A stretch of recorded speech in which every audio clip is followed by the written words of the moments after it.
Տաթև Ասատրյանը այն արտիստներից է, ով հայկական շոու բիզնեսում իր տեղը հարթել է հետևողական աշխատանքի և սեփական տեսակին հավատարիմ մնալու շնորհիվ։ Նրա ստեղծագործական ուղին սկսվեց ԱԼՄ հեռուստաընկերությունից, որտեղ պատանի երգչուհին առաջին անգամ ներկայացավ լայն լսարանին անմիջապես գրավելով ուշադրություն իր հզոր ձայնային տվյալներով և բնական բեմական ներկայությամբ։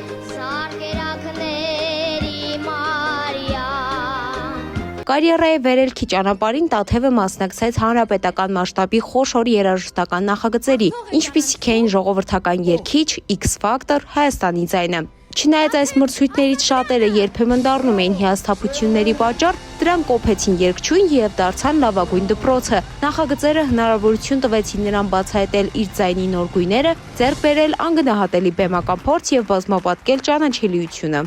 Հույս ունենալ, որ կբացվի մի դուռ, որ ինձ կտանի նրան, ինչին ես երազում։ Իր ձայնով հիշվեց ավելի Սյուզի սիրակապանը։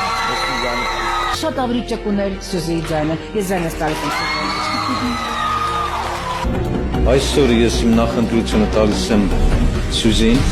Տարիների ընթացքում Տաթև Ասատրյանին հաջողվեց ձևավորել իր ուրույն երաժշտական ոճը։ Նա վարպետորեն համադրում է հայկական ժողովրդական ելևէջները ժամանակակից էստրադային հնչողության հետ, ստեղծելով երգեր, որոնք հոգեհարազատ են տարբեր սերունդների։ Ստեղծագործական աճին զուգահեռ փոփոխվել է նաև նրա բեմական կերպարը։ Այսօր մենք տեսնում ենք ավելի համարձակ, ընդգծված եւ հասուն արտիստի, ով գիտի իր արժեքը բեմում։ Այսօր Տաթև Ասատրյանը հայկական բեմի ամենապահանջված երգչուհիներից մեկն է։ Նրա ակտիվությունը նոր տեսահոլովակների եւ կենդանի կատարումների տեսքով թույլ չի տալիս լսարանին անտարբեր մնալ։ Նրա անցած ուղին լավագույն ապացույցն է այն բանի, որ աշխատասիրությունը եւ նպատակասիրությունը ի վերջո բերում են կայուն եւ արժանապատիվ հաջողություն։